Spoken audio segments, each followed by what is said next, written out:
Palmetto Citizens Federal Credit Union on 107 The Point. Here's tonight's forecast. Cloudy overnight with a low dipping to 49. Tomorrow, overcast much of the day. The rain arrives in the late afternoon, carries into Saturday. Some showers will be quite heavy Friday night. Our high is 64. The rain does end Saturday afternoon. Sunday, gorgeous. The sun is out, 65 our high. I'm Cal Moss with your on-point local weather. WQXL Columbia, W264DF. Grills, outdoor kitchens, and fireplaces. Spring Sizzle starts with Bart. This is 107 The Point. Ooh, I like when you press that one.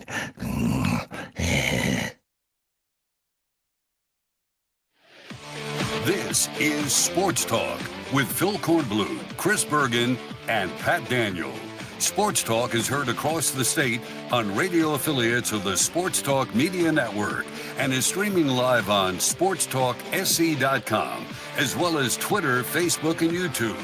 The South Carolina Education Lottery lucky number to call in is 888-898-2525. That's 888-898-2525. Now, here are Phil, Chris, and Pat with tonight's edition of Sports Talk.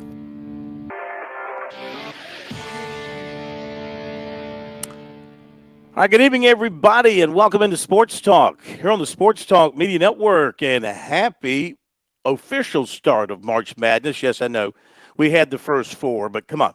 It really starts today and tomorrow, two biggest days of the tournament in terms of the number of games, and we're all going to watch here the last 4 minutes of South Carolina and Oregon. Gamecocks are trailing the Ducks 75-62. It says on the television screen 74-62, but the stat broadcast just changed to 75-62. Now they just changed it to 76-62, so maybe my television is a little bit behind what's happening on the court with 3:55 to go. 76-62. Doesn't look good for the Gamecocks. Chris Bergen is there, and he's going to join us as soon as the game is over. He's courtside. He'll check in with us, and then he'll hook up and be part of the program. We'll get the post game from the Gamecocks as well. Of course, we are in Memphis, where today we were around the Clemson Tigers as they had their practice at the FedEx Forum, and then they had their press conference. Actually, the press conference came first. Press conference with Brad Brownell and players talking about New Mexico. We'll get into all that in just a little bit. Right now, the focus is on the Gamecocks, and can they do enough? It's been a strange game for them for about two-thirds of this game. Offensively, it was like they were in a quagmire. Then all of a sudden, they just woke up and started playing offense. Unfortunately, they were double digits behind before they got their offense going, and now they're having to play from behind, and they cannot stop Oregon. Oregon is shooting 60% for the game.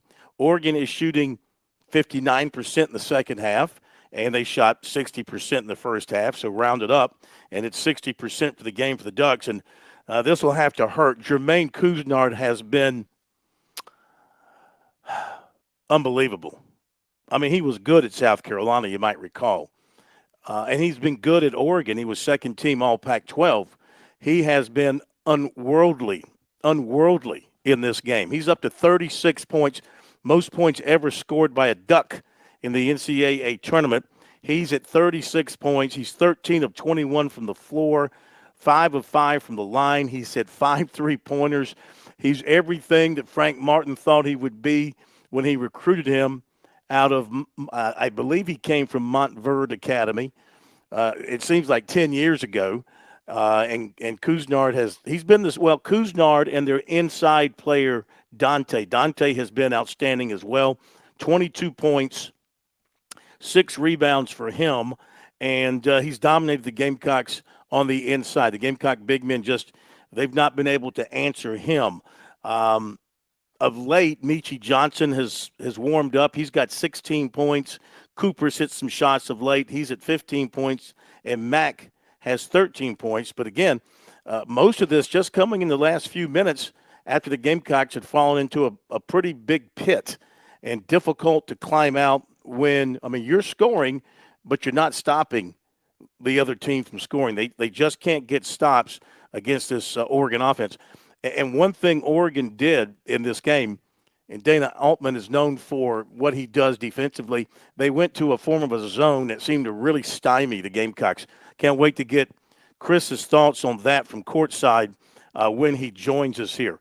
Talking about Oregon shooting, how good have they been? Obviously 60%. That's pretty doggone good. They had one stretch here in the second half where they hit 5 straight shots. They were able to put together a stretch in the first half where they went 7 for 9 from the floor. They have not gone any real extended stretches shooting without making. Their longest streak of misses, the longest streak has been 3 consecutive misses. Otherwise, it's been make or make, miss, and make. They've been very, very consistent with their shooting.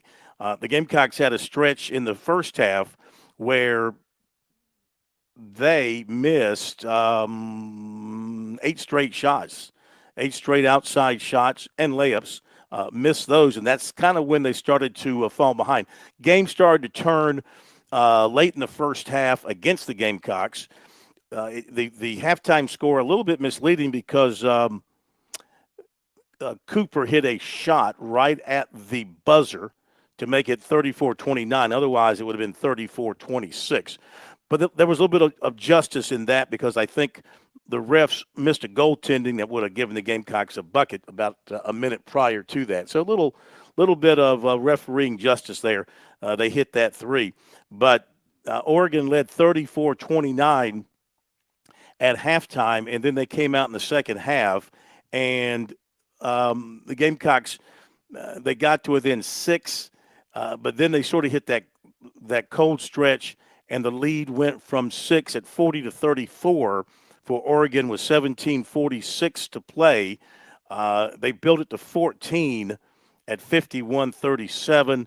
Then it got to 18 at 55-37. 18 has been the maximum lead. The problem for the Gamecocks is they were able to cut into it, but they haven't gotten into single digits since that lead got to 18, as high as 18.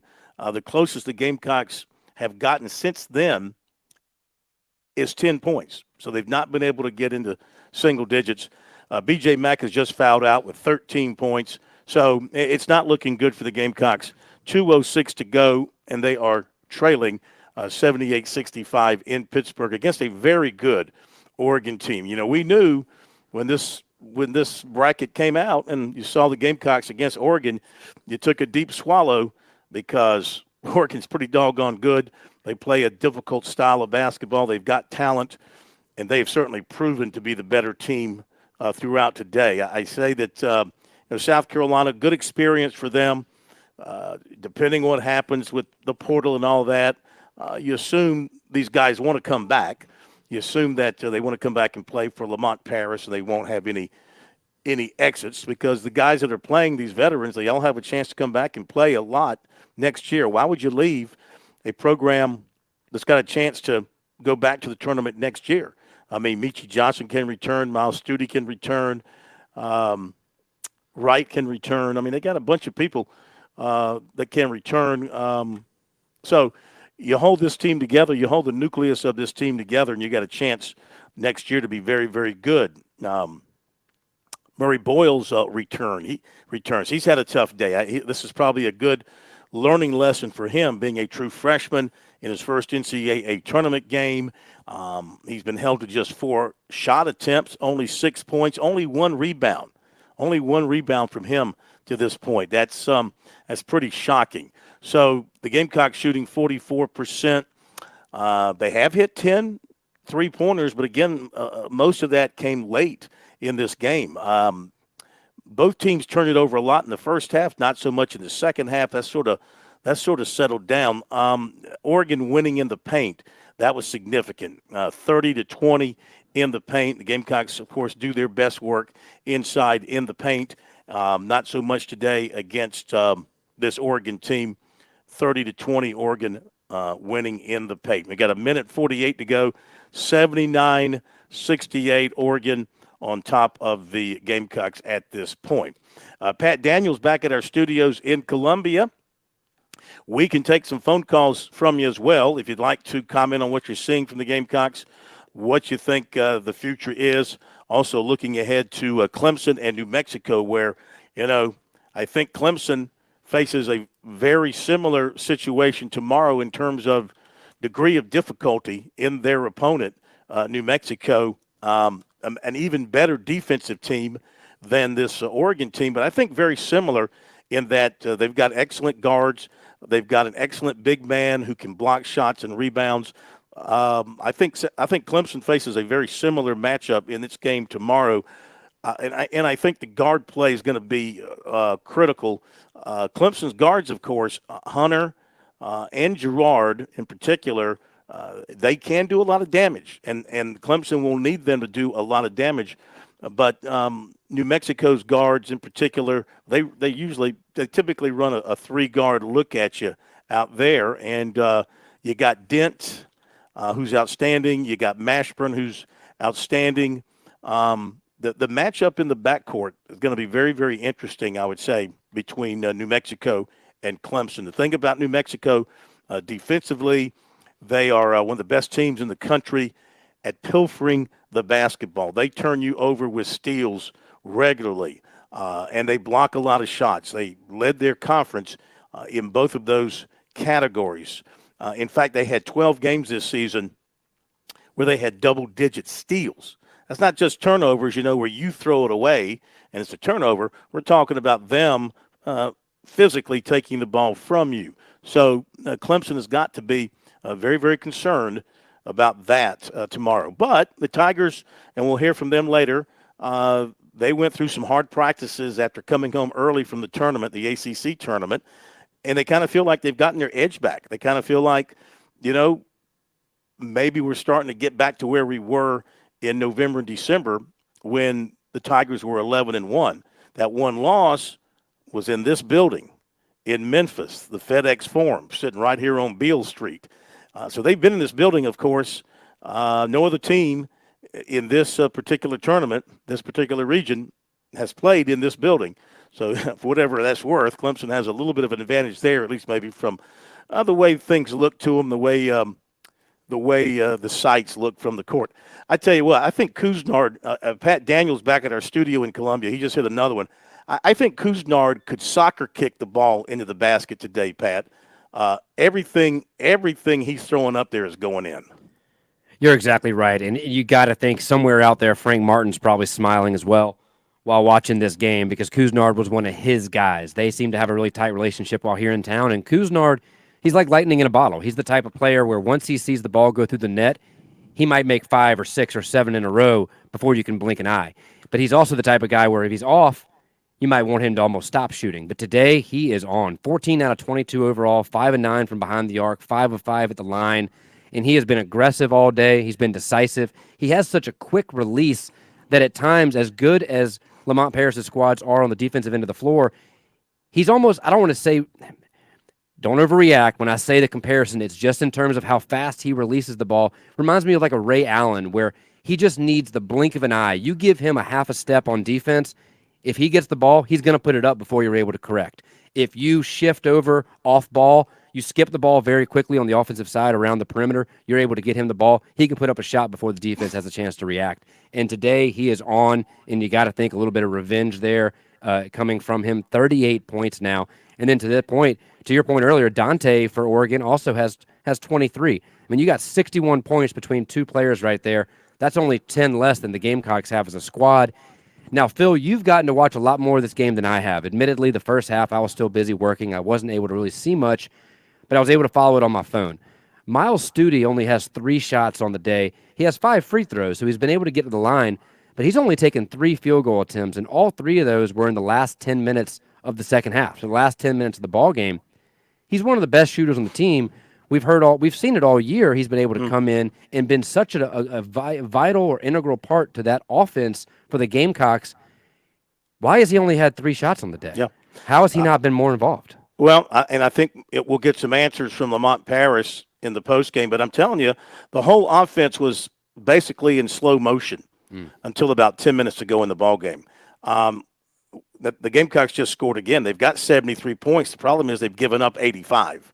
Now, we knew Oregon was a high-scoring team. We knew they were going to test the Gamecocks in terms of tempo and their defense. But, for a South Carolina team to score in the 70s, that's a good sign for them. They score 70, they're usually winning because they're usually holding you in the 50s or 60s, but not this Oregon team. To go back to what I'm talking about and the way this game has flowed for South Carolina and how for much of the game they just didn't do much offensively. So, again, at halftime, they were down 36-29. Was it 34-29 was the halftime score. 34-29. Okay, 34-29. That's right. I'm looking at Cousinard and thinking South Carolina. 34-29.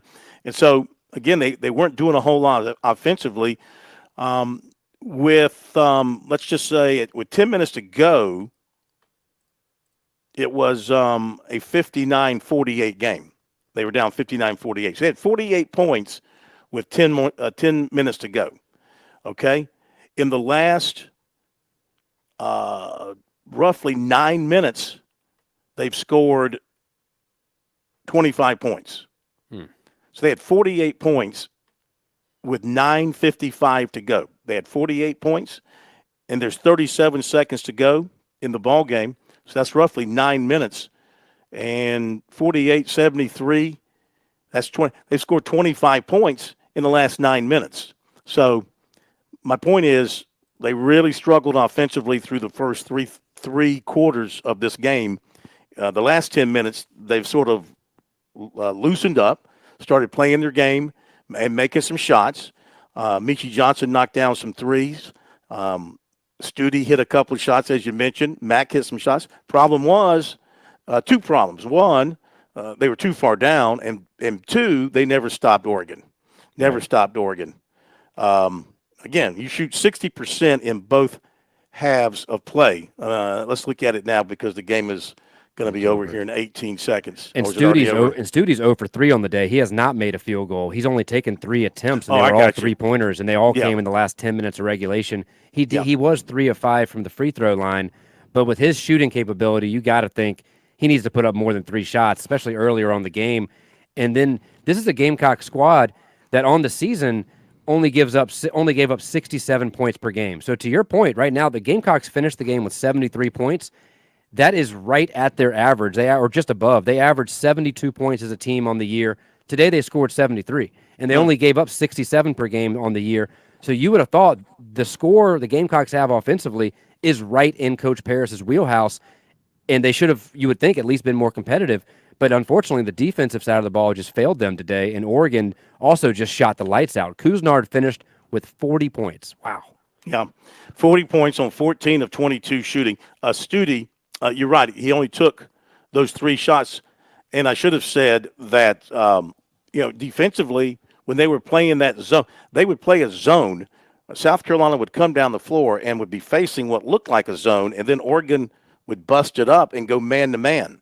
And Steve Lavin, the commentator on the television broadcast, kept saying South Carolina needs to run their man offense. Apparently they were running their zone offense against what started out looking like a zone and then evolved into man-to-man. They never could get into a flow. So I think part of the problem is with Studi, he just never could get into a rhythm. He's a guy, as you know, watching him, he kind of likes to have his feet set and a clear look at the basket, and take his outside shots because he's a good outside shooter. I don't think he had the overall kind of year he hoped to have at South Carolina. So maybe if he comes back next year, he'll be improved and can help him.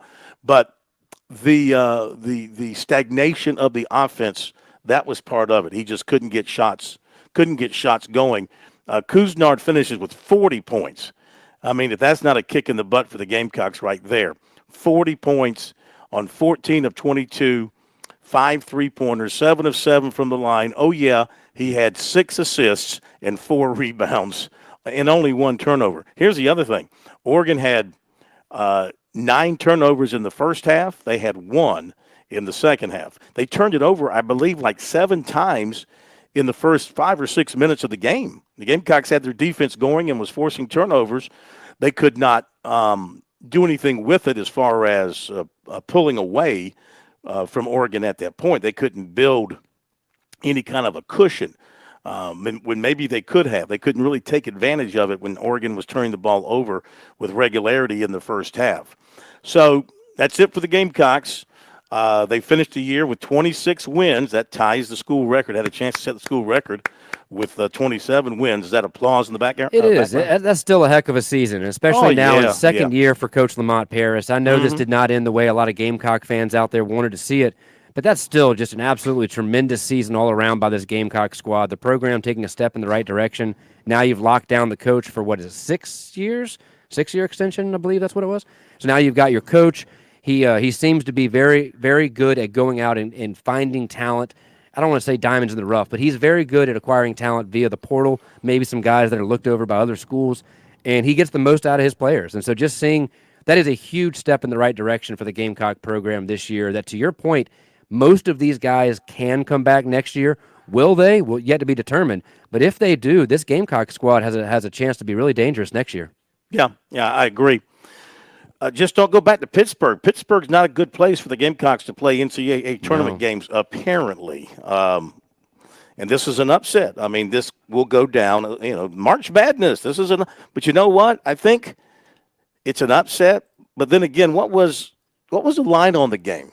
Were the Gamecocks favored or was Oregon favored by check, Vegas? But I don't remember. It's either, I don't remember if New Mexico's favored over Clemson or Oregon's favored over South Carolina, but one of those two, the 11 was favored. Yeah, New Mexico's favored over Clemson. So, I mean, by the seed, yes, it's an upset. And by Vegas, maybe a little upset. But my goodness, if you looked at these two teams and you looked at the matchup, you knew there was a great possibility that South Carolina could lose this game if Oregon was on its game. And Oregon was on its game more than South Carolina was on its game. And we'll get more from Chris when he joins us here, probably after the bottom of the hour break. Oregon was favored, by the way, Phil. Oregon was favored by 2.5 points in this game. All right, New Mexico's favored as well. So then by Vegas, this is not an upset, but by the seeds, it is an upset. Okay, so that one is over, and the Gamecock season is over. Oregon wins at 87-73. In the West region, North Carolina beat Wagner 90-62.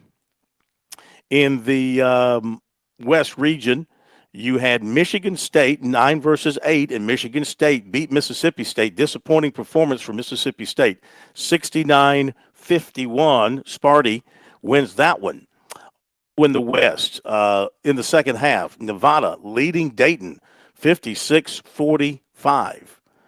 In the Midwest region, Creighton, this is the opponent for Oregon, which is going to be, of course, it'll be crazy there the next day for this build-up because you got Dana Altman, who was at Creighton, and now he's at Oregon. They're going to be playing each other. Creighton 77-60 over Akron. In the East, Illinois beat Morehead State 85-69. And another one, 11 over a 6. That's 2 11s over 2 6s. East region, Duquesne beat BYU 71-67. Let's go to Pittsburgh. We've got Chris. I don't know if he's just on the phone or if he's coming through us broadcast-wise, but let's welcome him in and get some quick thoughts before we hit the break and he gets set up. He's on the phone. Okay, sir. It's over. What'd you think? Yes, sir. I was disappointed that the Gamecocks didn't come out and play better today. It was funny watching the opening half. I thought defensively they were quicker than Oregon, and they had opportunities, I think, early in the first half to get a comfortable working margin. Never could push it out by more than 4 or 6 points early. And then they went to the final almost 8 minutes of the opening half without scoring, and that's where they lost the ball game. That long dry spell before Talon Cooper throws one in from about 75 feet as the buzzer sounds to end the first half, and at least gave them a little momentum. But then Oregon came out and hit them with an 11-0 run early in the second half, and it was over. And you look at the job that Jermaine Cousineau did today. He was incredible. 40 points, a career high for him. And I doubt he thought he would eclipse his career high that he set a couple of weeks back in a loss to Arizona, where he scored 39 points. And he got fouled late, went to the line, made both free throws, so he finishes with 40. And Phil is the two guys that we talked about all week. And Folly Dante on the inside, he was dominant against the Gamecocks. They had no answer for him down inside. The senior from Mali finished with 23.6 rebounds and 2 block shots. You factor in the 40 points from Jermaine Cousinard, that's 63 of their points. And the Gamecocks only scored 73. So those two guys by themselves almost beat Carolina here in Pittsburgh on their own. Yeah. We were talking that, 73 points, ordinarily, that's enough for the Gamecocks to win a basketball game because they don't give up 80 points. But this Oregon team, when they got it going inside and then Cousinard got it going all over the court, I mean, he made incredible shots. That combination, too much. Go ahead and get yourself set up, Chris, and we'll come back to you after the break, talk more about this, turn our attention to Clemson and New Mexico. We'll continue here on the Tournament Trail on Sports Talk. Back in a moment. On Point Weather is made possible by our friends at Palmetto Citizens Federal Credit Union on 107 The Point. Here's tonight's forecast. Cloudy overnight with a low dipping to 49. Tomorrow, overcast much of the day. The rain arrives in the late afternoon, carries into Saturday. Some showers will be quite heavy Friday night. Our high is 64. The rain does end Saturday afternoon. Sunday, gorgeous. The sun is out, 65 our high. I'm Cal Moss with your On Point local weather. Are you looking for free checking and free savings? Dave Ramsey here, telling you to go see my friends at Palmetto Citizens Federal Credit Union. They're not a mega bank that's so big they lose the ability to treat you like a human being. At Palmetto Citizens, you're not just a number, you're a member. Join today at any of their 14 locations or at palmettocitizens.org. Federally insured by the NCUA. With SRN News, I'm Keith Peters reporting a white supremacist Idaho prison gang member and an accomplice are in custody after a brazen attack to free the inmate in transit from a Boise hospital. And investigators are now looking into whether they committed 2 killings while on the run. Authorities said Thursday that escaped inmate Skylar Mead and his accomplice Nicholas Umfenauer are members of the Aryan Knights gang who were arrested Thursday. Secretary of State Frank LaRose has joined other Ohio office holders in backing his former rival, Republican Senate nominee Bernie Moreno. LaRose's endorsement Thursday follows a bruising and expensive primary. Moreno faces third-term U.S. Senator Sherrod Brown, among the nation's most vulnerable Democrats. On Wall Street, the Dow by 269 points. More details at srnnews.com. When you've got the gem of the Midlands, Lake Murray, at your disposal, who can blame you for wanting to hit that water now? Marine 360 has been your local home for the nicest crest and sea hunt boats since 2007. Brandon, Scott, and their team, well, they offer expertise, incredible customer service, and a tremendous selection of new and pre-owned boats. Crest is the industry standard. They've been building boats since 1956, the oldest and one of the most respected pontoon builders anywhere. Sea Hunt is built right here in Columbia, the #1 selling center console in its class for 19 straight years. Look, Marine 360 is on the lake. It's a great place when you need your boat serviced. They're authorized service experts for Yamaha, Mercury, and Suzuki. I know Brandon and Scott. These are good guys. They're local, and they'll be there from start to finish. They can get you into the best boat that fits your dreams and your budget. Take a look online, marine360sc.com, or better yet, give them a call, 749-2360. Go visit the showroom, see their awesome selection, hit the water for a demonstration. If you belong on the water, you belong in a Marine 360 boat. Great things don't happen all at once. Big dreams take time. And when it comes to saving for college, it's those small steps that make a difference. I'm State Treasurer Curtis Loftus. Future Scholar, South Carolina's 5-9 college savings plan, is designed to be taken step by step. You can start with any amount, contributions are tax deductible, and earnings grow tax-free. So why wait? Discover the smart, easy way to save for college at futurescholar.com. As we celebrate 10 fantastic years at Sweet Comfort Services, we're cooling you off with unbeatable deals on all SEER 2 and high-efficiency AC equipment. Hey Point family, mention this ad and get a thorough spring maintenance check from our expert non-commissioned techs for just $95 for your first system and a chill $45 each additional system. Look us up at sweethvac.com or call us at 331-8143. Celebrating a decade of keeping you cool and comfy. That's the Sweet Comfort promise. Paid for by official funds authorized by the House of Representatives. Hello, this is Congressman Ralph Norman. It is my greatest honor to serve the people of South Carolina's 5th Congressional District. If my office can ever be of any help with any federal issues such as VA, IRS, Social Security, passports, and many others, please give us a call at 803-327-1114 or stop by our office in Rock Hill. For more information about our offices, please visit norman.house.gov. Thank you so much. Unbelievable floor deals rushing your way at Floor Boys on North Lake Drive in Lexington. Unwrap savings with carpet as low as 59 cents per square foot. Hardwoods at just $1.99. You want more? Luxury vinyl planking at an unheard $2.29. Hurry, this flooring clearance lasts only while stocks do. Floor Boys, we're flooring the Midlands comfortably and affordably. Schedule your free in-home assessment right now at floorboys.com.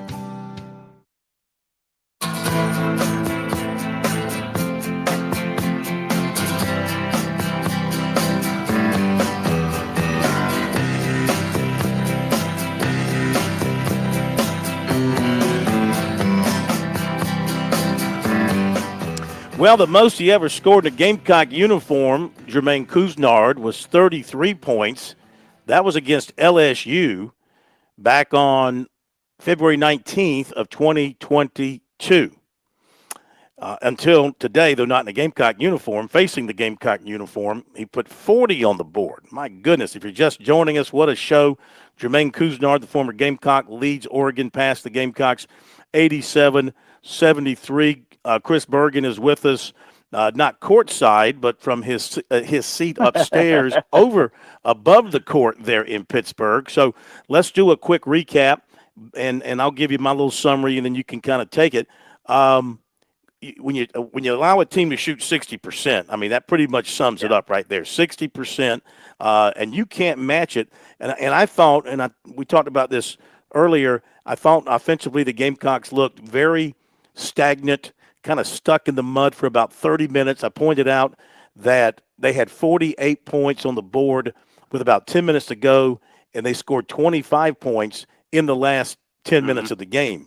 It's like the last 10 minutes, the light went on, the ball started moving, and they got some open looks. They made some shots. They got some shots inside. But for the 30 minutes before that, it was a real struggle for them offensively. That defense that Oregon threw at them where they showed zone and then broke into man-to-man, I think it really took them off their stride. Well, there's no doubt, and I think you can give Oregon a little credit for both angles there. First off, the reason South Carolina got back in it, they realized they had to start bombing away from the outside. They were down by so much, and Oregon was going to allow them to take long-range shots, and if they went in, fine, because they knew on the other end Carolina just wasn't stopping them.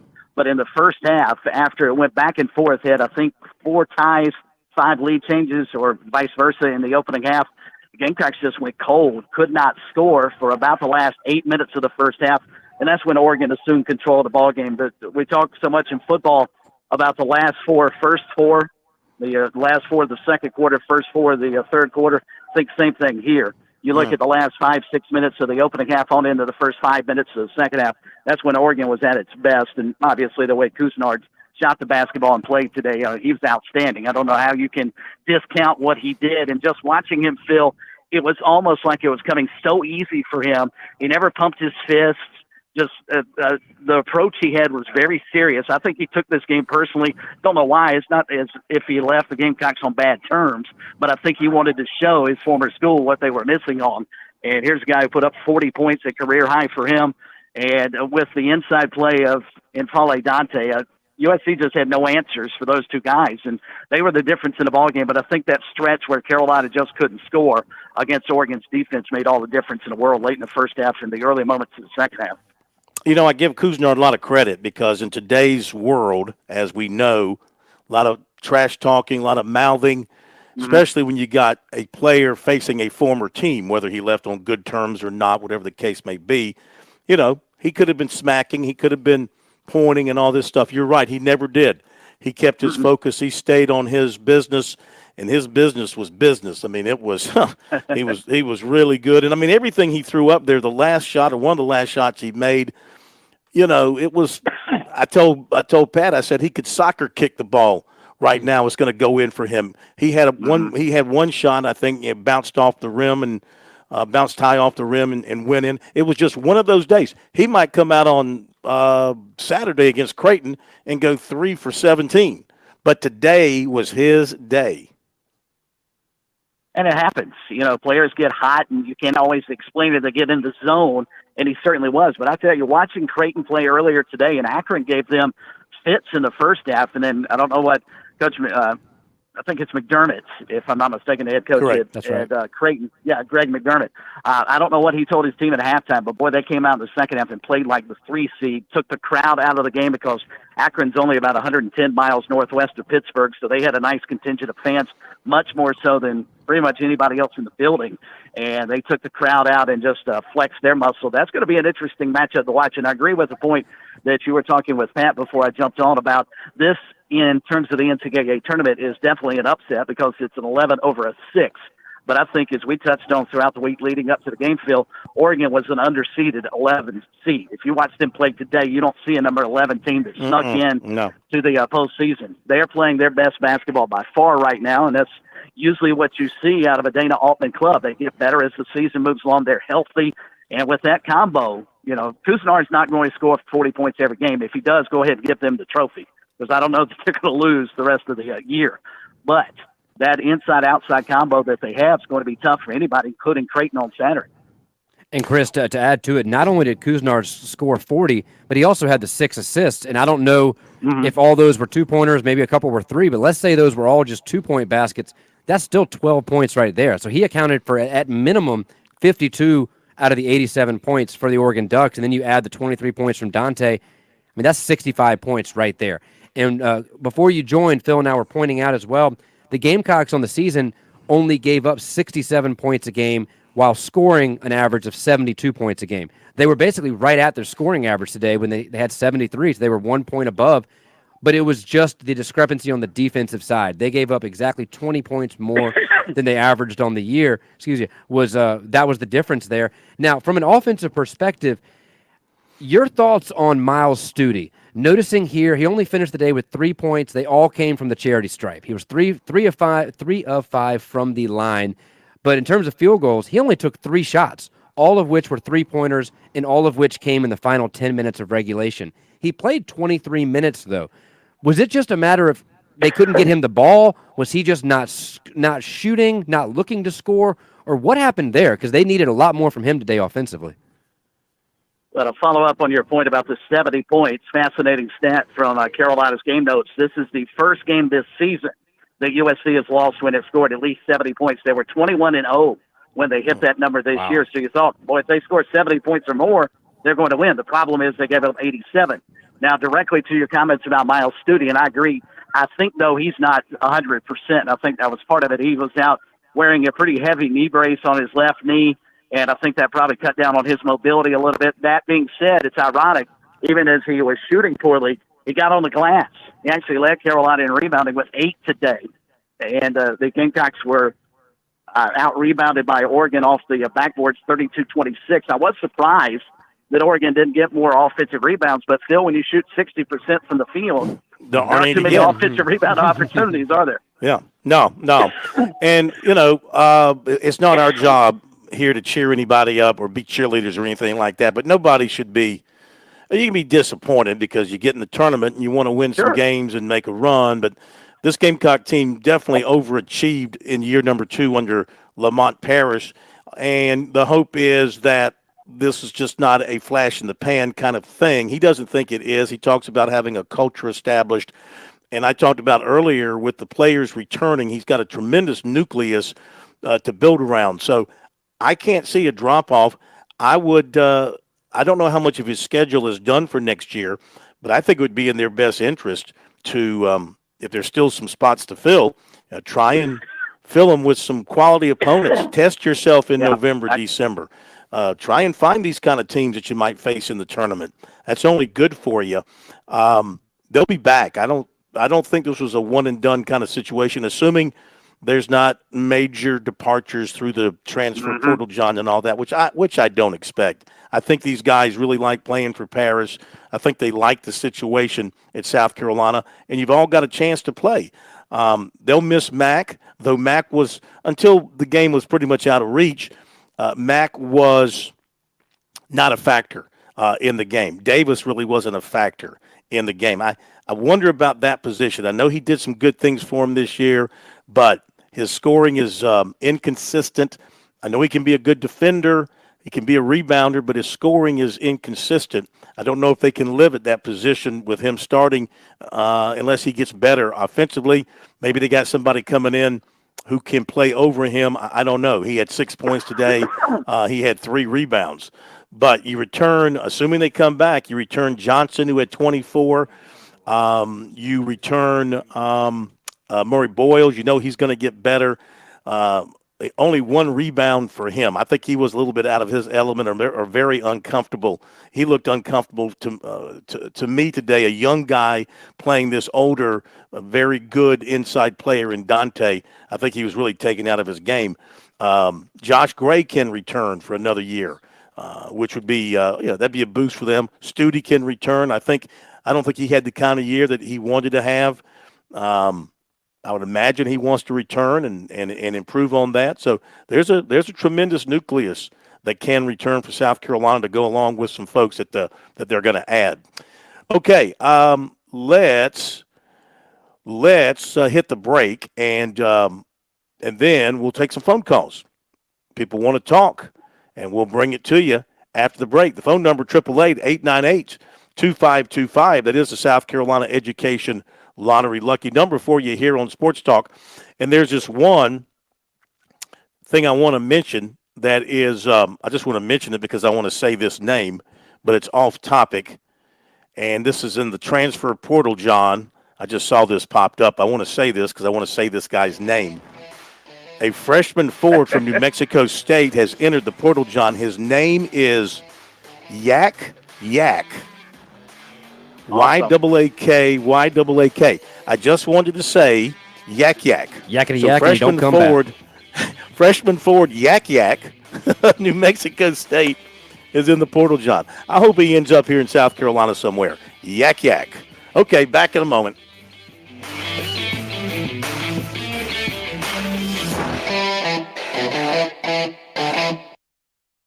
The Palmetto Sportsman's Classic is returning to the State Fairgrounds March 22nd through the 24th, sponsored by Farm Bureau Insurance. Join the fun at South Carolina's largest hunting, fishing, and outdoor expo, featuring over 350 vendors, a Dock Dogs competition, extreme raptor show, antler scoring, kids fishing pond, and much more family entertainment. We hope to see you at the Classic March 22nd through the 24th at the South Carolina State Fairgrounds. Tickets at the gate or at psclassic.com. Call Lawyer Lisa. Experience the difference with Lawyer Lisa. Hi, I'm Lisa Hosteller Brown. Did you know it's possible to avoid probate court after you die, regardless of what you own? Why put your loved ones through a long, stressful public process when there are better options for your family? Visit lawyerlisa.com to see how we can help. Call Lawyer Lisa. Experience the difference with Lawyer Lisa. 7511 St. Andrews Road, Irmo, South Carolina. Every lottery ticket purchase keeps education in our state moving forward. In fact, the lottery has raised more than $200 million for state school buses to get our students to school safely every day. Then, the lottery helps those students go even further in their education by funding the Life, Hope, and Palmetto Fellow Scholarships. So remember, when you play the lottery, you're keeping South Carolina students on the road to success. Learn more at sceducationlottery.com/betteryou. Relax with an auto loan from Founders Federal Credit Union. Here at Founders, we understand that it's more than just a vehicle. It's a part of your life's journey, from hobbies changing to families growing. It's with you along the way. Our low fixed rates can get you on the road in a ride that fits your life. Not sure what you want? Apply early for a pre-approved spending limit so you know what to look for before you start shopping. Head over to one of our 41 convenient office locations or visit foundersfcu.com to apply for an auto loan today. Federally insured by NCUA. Membership qualification required. Terms and conditions apply. Take out the paper.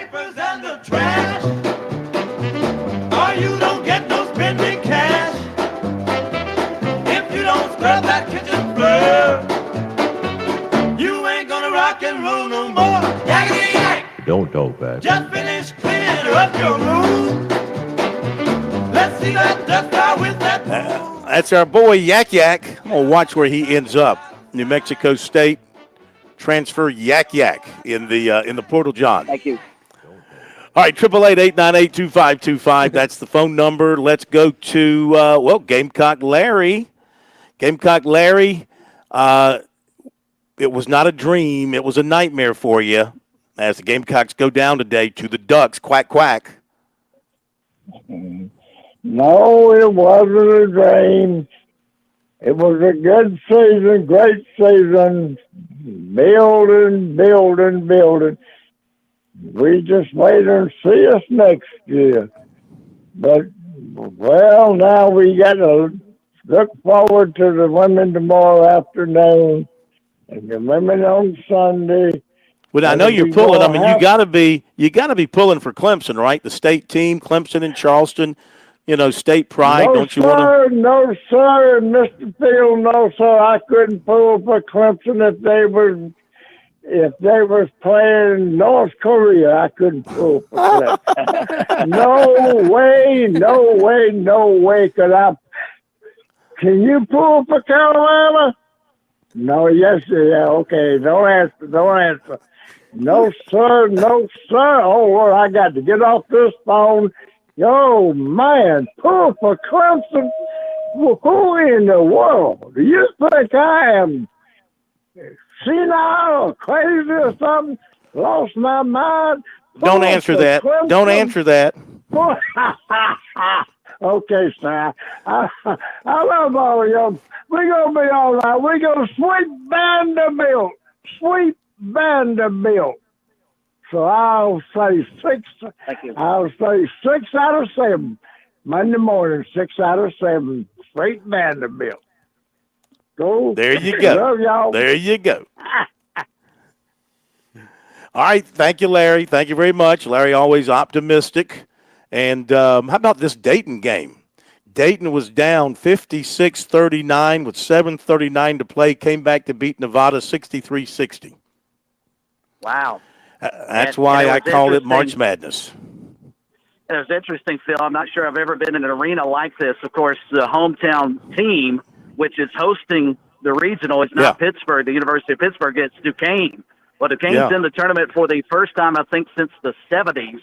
And they were in Omaha and beat, I'm trying to remember, Pat referenced it, the other 6 seed that went down today.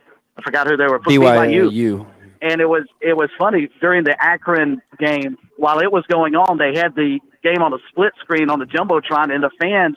There were plenty of just Pittsburgh natives pulling for Duquesne, and they would cheer at odd times because of what they saw on the screen, not what was happening on the floor.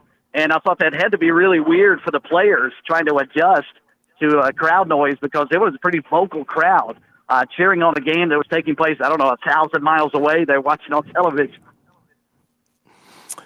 Yep, that's the funny thing about the tournament, and that's why I love the tournament. In fact, the games are great, but I really like the day before. I love being at the arena today and watching, of course, Clemson's press conference. Then the Tigers went out and had their practice. New Mexico had their presser, and they had their practice. You get to see the different styles a little bit. I watched Texas A&M and their pep band, typical Texas A&M. Their pep band came with them for practice, and their pep band played their fight song as Texas A&M hit the floor. Then they did this little thing where, Clemson does that thing in warm-ups in football where they cross arms and they walk from the 20 into the end zone, then they disperse and go about their business. Right. Texas A&M does a similar thing where they all line up on the baseline at one end of the court. They hold hands or interlock arms, and they're in 2 rows really tightly bunched, and somebody's leading them in prayer as they walk from one baseline to the other. I guess this is something they do routinely in their practice sessions. Yeah, they did that today, and, of course, their fans were there. Yeah, that was one of the interesting things to me was very few fans. Usually these practice sessions prior to the games at these regionals, they draw a pretty good crowd of fans who get to come in for free to watch them. There were very few fans Yeah. in the stands in Memphis when I was there today. How about at your place yesterday? Same thing. Even when Kentucky practiced, I came back in and watched them for a minute after I got done with all the Gamecock post-practice media, and there weren't a whole lot of people here. Now, Kentucky's about ready to play, and they're just letting fans come back in the building, so I'll be curious in the next 30 minutes how many Kentucky fans are here. I bumped into a few of them traveling around Pittsburgh, and I would imagine they'll have a good crowd. But, yeah, I was surprised there weren't more watching practice. Gamecock pep band was here yesterday while USC was going through practice. Did Clemson's pep band show up today as well?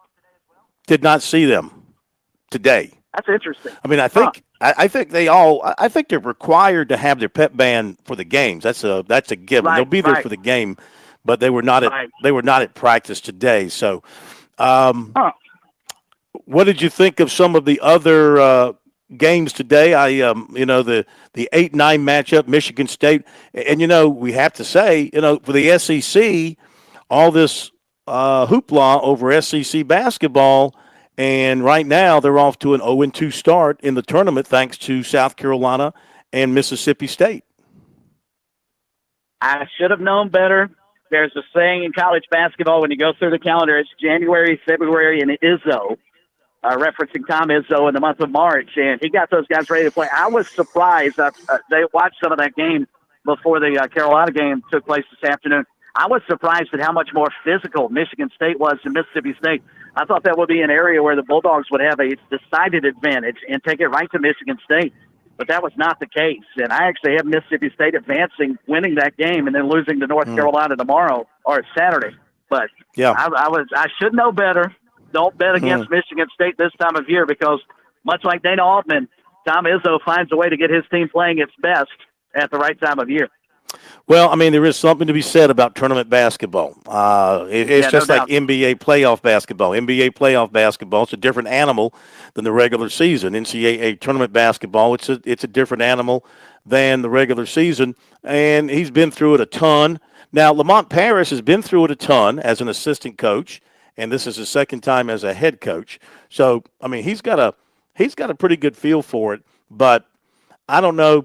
I'm seeing some comments. First of all, Matt Smith is monitoring the post games for us, and he writes that Jermaine Couisnard downplayed facing his former team, and he said, I know those guys have a great team. Coach Paris has done a great job.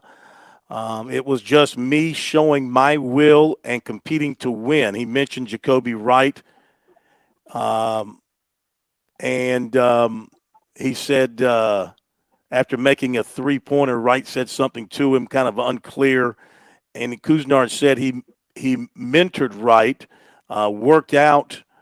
They worked out together, and that little bit of talk got him going. Okay, so apparently after Jacoby hit a three, said a little something to him, and that got him going. Paris has opened his presser, and he said it hurts to lose. It hurts more when it's the last game of the year. It hurts the most when you're surrounded by a special group of individuals. That's some of what he said. We'll bring that to you, bring the audio to you here shortly. Mike Morgan is going to join us after the top of the hour to share his thoughts. And then after we get through the Gamecocks, we'll turn our attention on Clemson and a little bit on the College of Charleston. We'll hear from Pat Kelsey as well. So we got all that coming your way here in the next hour of Sports Talk. We can squeeze in a few more phone calls as well if you'd like to join us. 888-898-2525 is the South Carolina Education Lottery lucky number. Of course, Gamecock fans now, they can I know this hurts, but they still have the women to fall back on, which, what have women been for men over all these years? Someone to fall back on, whether it's mama or grandma or sister. So they got the women to fall back on, and they'll play Presbyterian tomorrow. Give me a prediction on that game, South Carolina Presbyterian. What do you think? What was it that Clubber Lang said in Rocky III? I predict pain. Yeah. A lot of pain. Yeah, I think it will be. I was awfully impressed, though. Got to give PC a lot of credit. They've never been in an environment like that. Of course, they have played at Colonial Life Arena, so I think that may have actually been an advantage for them last night. But for them to hold on, they had a double-digit lead in the second half, almost let it slip away. But for PC to be able to get into the first round of the NCAA tournament as the smallest Division I school in the country. I thought it was pretty cool. Now reality is going to hit them smack dab in the face tomorrow afternoon because they're going to face the best team in the country. And even without Camilo Cardoso, I don't know how PC keeps at it within 45 or 50 points. Yeah, I would agree. I mean, the Gamecocks will win as badly as they want to win. That's the thing. Yeah. I don't see Dawn Staley trying to run up the score on PC, but the problem is that she may not be able to help it. I mean, they're just so much more talented than the Blue O's. Yeah. Quick note on Clemson baseball, because of the forecast of rain tomorrow, they have postponed the game with Florida State tomorrow. They're going to play 2 on Saturday beginning at 1 o'clock and then a single game on Sunday at 1 o'clock. So make note of that. We'll be back. Top of the hour break.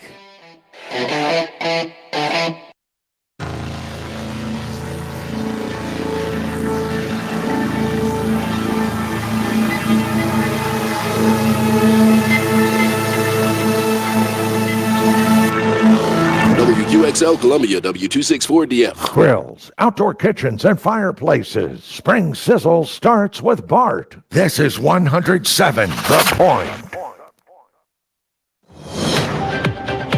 Breaking news this hour from townhall.com. I'm Keith Peters reporting. The Justice Department has filed a blockbuster antitrust lawsuit against Apple today. Attorney General Merrick Garland says Apple is engaged in unlawful exclusionary behavior. Monopolies like Apple's threaten the free and fair markets upon which our economy is based. They stifle innovation. They hurt producers and workers, and they increase costs for consumers. Apple has defended the digital fortress known as its walled garden as a feature prized by consumers who want to protect their personal information. Ukrainian President Volodymyr Zelensky has urged the country's Western powers to send more air defense systems to help Ukraine defend itself against Russian airstrikes. Correspondent Karen Chamas reports. In an address to the nation, Zelensky said areas such as Kharkiv and Sumy need air defense systems. He added, partners have these protection systems and partners need to understand that air defense must protect life. Zelensky said Russia doesn't have missiles that can evade US-made Patriots and other advanced air defense weapons. European Union leaders were considering new ways to help boost arms and ammunition production for Ukraine at a summit in Brussels. I'm Karen Chamas. A white supremacist Idaho prison gang member and an accomplice are in custody after a brazen attack to free an inmate in transit from a Boise hospital. And investigators are looking into whether they committed 2 killings while on the run. Authorities said Thursday that escaped inmate Skylar Mead and his accomplice Nicholas Umfenauer are members of the Aryan Knights gang who were arrested Thursday. They attacked corrections officers at a hospital where Mead was taken after he injured himself in prison. Record day on Wall Street as the Dow was up by 269 points. More at townhall.com. If relief factor, pain relief that's natural, pain relief that works, and pain relief that attacks the source of the pain. That's the experience of tens of thousands of Americans who are taking Relief Factor right now. See their incredible video endorsements at relieffactor.com and then order your 3-week quick starter pack for just $19.95. That's less than $1 a day. Find out if it can work for you like it works for me by ordering your 3-week quick starter pack today. Relieffactor.com, relieffactor.com. Be the next success story. Laura Trump provides a fresh and honest perspective on the issues that matter to you on the Right View podcast, now available on the Salem Podcast Network. The number of Americans, and I think this is part of the problem right now, the number of Americans getting their news from TikTok quadrupled in the past 3 years. It really kind of terrifies me for what is to come for this country. Subscribe to The Right View on Apple, Spotify, Google, YouTube, Rumble, or at SalemPodcastNetwork.com. 5. Damian Troisi reports stocks keep moving higher. Stocks extended their push into record heights on Wall Street Thursday, led by big gains in chip makers. The S&P 500 rose 0.3% to set an all-time high for a third straight day. The Dow Jones Industrial Average rose 0.7%, and the Nasdaq Composite rose 0.2%. Both also added to their records set a day before. Micron led chip makers after reporting blowout results for its latest quarter that easily surpassed analysts' expectations. Reddit shares soared in their first day of trading. They helped offset a drop for Apple, which got hit with an antitrust suit from the U.S. Department of Justice. Damian Troisi, New York. Reddit soared in its Wall Street debut as investors pushed the value of the company close to $9 billion seconds after it began trading on the New York Stock Exchange. News and analysis at townhall.com. I'm Keith Peters reporting. On Point Weather is made possible by our friends at Palmetto Citizens Federal Credit Union on 107 The Point.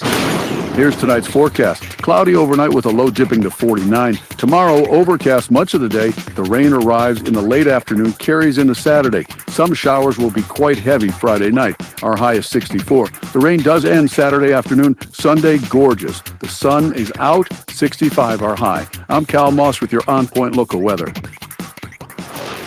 WQXL Columbia, W264DF. Grills, outdoor kitchens, and fireplaces. Spring Sizzle starts with Bart. This is 107 The Point. Ooh, you shouldn't have pressed that button. Oh.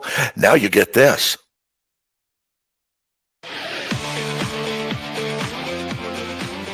Welcome back to Sports Talk on the Sports Talk Media Network. You can reach the guys with the South Carolina Education Lottery lucky number, 888-898-2525. That's 888-898-2525. Now back to Phil, Chris, and Pat with the second hour of Sports Talk on the Sports Talk Media Network.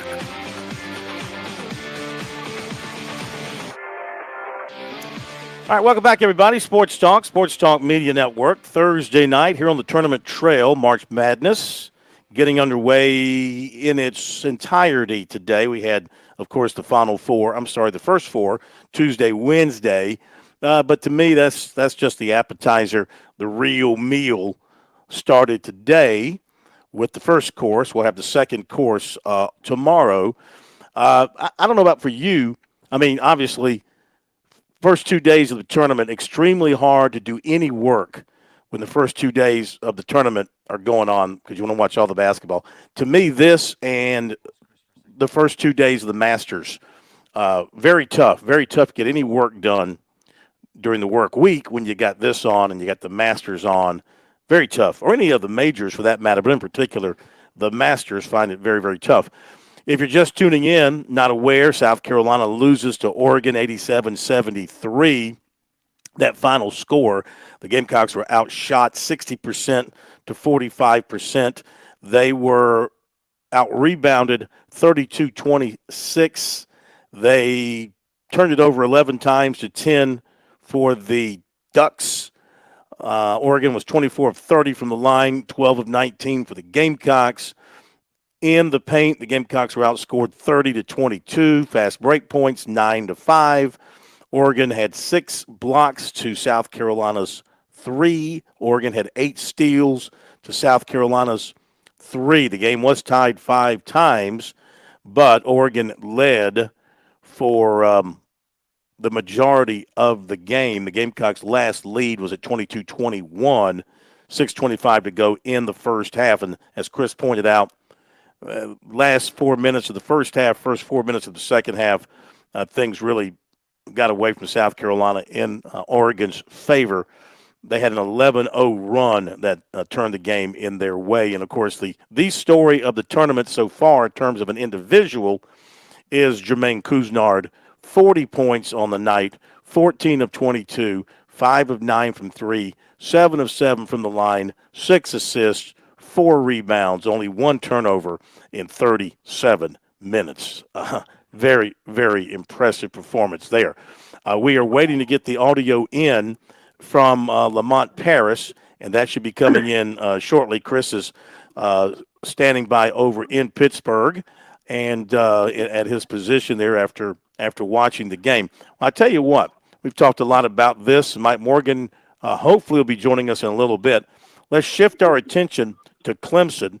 And, Pat, let's go to the audio with Brad Brownell from today. I tell you what, Phil, if you don't mind, before we leave the Gamecocks, I wanted to throw one more accolade at Jermaine Couisnard. Okay. I just saw this. You laid out how well he played today.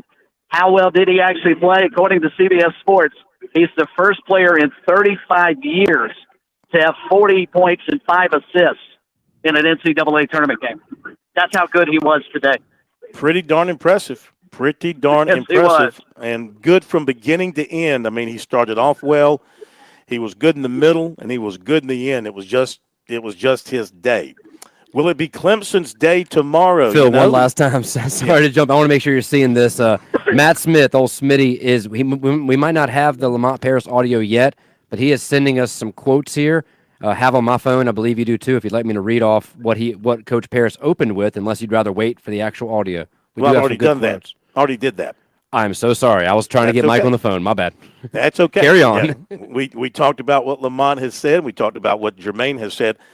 Now, Clemson, tomorrow, about 3 o'clock, they take on New Mexico. Similar situation. And don't think they weren't watching the Gamecocks as a 6 seed playing in 11. They're a 6 seed playing in 11, a very dangerous 11 in New Mexico, an 11 that a lot of people, the experts believe, will pull off the seed upset, even though Vegas is favoring New Mexico. So here is Brad Brownell from today's press conference. Bit of an opening statement, then some questions from the media. Brad Brownell. Yeah, just excited to be here. Really happy for our players, especially after being left out last year. I think, just really wanted these guys to be able to experience this opportunity. We were last in the tournament. I think it was in 21, which was the COVID year. So guys like Chase and PJ for us, Alex Hemingway, those guys didn't really get a true NCAA tournament. So we're just excited to be here. I have a lot of respect for Richard, coached against him while he was at Minnesota. He's done a terrific job there at New Mexico, a super talented team that is probably playing their best basketball when it matters most right now, having won the Mountain West tournament. And we know we have our hands full with that group. So, but we're looking forward to the challenge. And we didn't play our best in our last outing, and I think our guys are looking forward to doing a little bit better this time. Hey, Brad, Mike Barber, Richmond Times Hey, Mike. Dispatch. Good to see you. Good to see you. I'm curious. I mean, obviously, you added a couple of important pieces, but the core of this team are guys who've been together for a long time. How has that changed the way you coach them, and how has that made them better because of maybe that chemistry or whatever you've seen? Yeah, I think, coaching right now is really challenging. It's as much as I love building a program and having guys in my team for, 4 and 5 years, and guys like PJ and Chase. And I know that's becoming much more rare and challenging. And so it changes things a little bit. You certainly have to be open to the portal. And I think the most important thing is you find kids that fit what you're about, fit your program. You bring in guys that have opportunities to play so that there's an understanding there. And I think it's really important that the guys who are still in your program are open to that. And, I pride myself on being extremely honest with our players. Sometimes they don't like all the things I have to say to them, but I do think they think I have their best interests at heart, and I'm always honest in terms of what we're trying to get done. And so, we talk about bringing guys in and what we're looking to do and what that means moving forward. And, certainly the guys that we brought in this year, we knew that they were impact guys. And we thought we had a chance to have a really good team. And, Joe and Jack Clark and Boz and those guys have really done a nice job of helping our team. And they did exactly kind of what we recruited them to do. And I give a lot of credit to the guys in our program because they've welcomed those guys. And we've had a great locker room. Somebody just asked me in the back there what was the strength of our team, and I think it's our togetherness. I think we have guys that really care about one another, and I'm really proud of that and proud of our team because of that. John Blau with the Post and Courier. Hey, John. Hey. New Mexico, asking the players, they were saying the tempo reminds them a little bit of Alabama. I mean, would you say that's accurate? Yeah. And what do you have to do well to combat that? Yeah, I mean, obviously transition, defense, rebounding are important, much like when you play North Carolina. They're an outstanding rebounding team as well. But they have great speed. Their guard play is outstanding. And that's not to take anything away from their two post players. The more that I've watched them, the more impressed I've been. But we've got to run good offense. We've got to take care of the ball. They're aggressive defensively in certain ways. And they'll even gamble a little bit and go for steals, and they try to block a lot of shots. They get their hands on balls. They're very active. They've been playing really hard. And so us executing, us running good stuff, us being opportunistic. It's not like we don't want to run when we have opportunities. We do. But just being smart about how we play and making sure that, we're balanced on defense and that we rebound the ball very well. Hey, Brad, Phil Kornblut, Sports Talk Media Network. Hey, Phil. 3 players all said they hated losing in the ACC tournament early, but it gave you extra practice time. And I think they all said practice went well. What did you see in practice? And Joseph said that even since they got the edge back that you had earlier. Yeah, I hope so. And it's I don't know if we've played as poorly as it's been made out by some of the media. I realize we've lost 3 out of 4, and we did play very poorly against Boston College. And some of that, I don't want to take anything away from Boston College. Boston College is playing great basketball right now and just had a really good win against Providence on the road. But we didn't play well in that game. And, the loss to Wake Forest, we played pretty well. Wake lost 1 game at home all year, and we had a chance to win late and just couldn't quite get it done, but we played well. We had some good wins in the last 2 weeks at home against Pittsburgh and Syracuse, 2 20-win teams.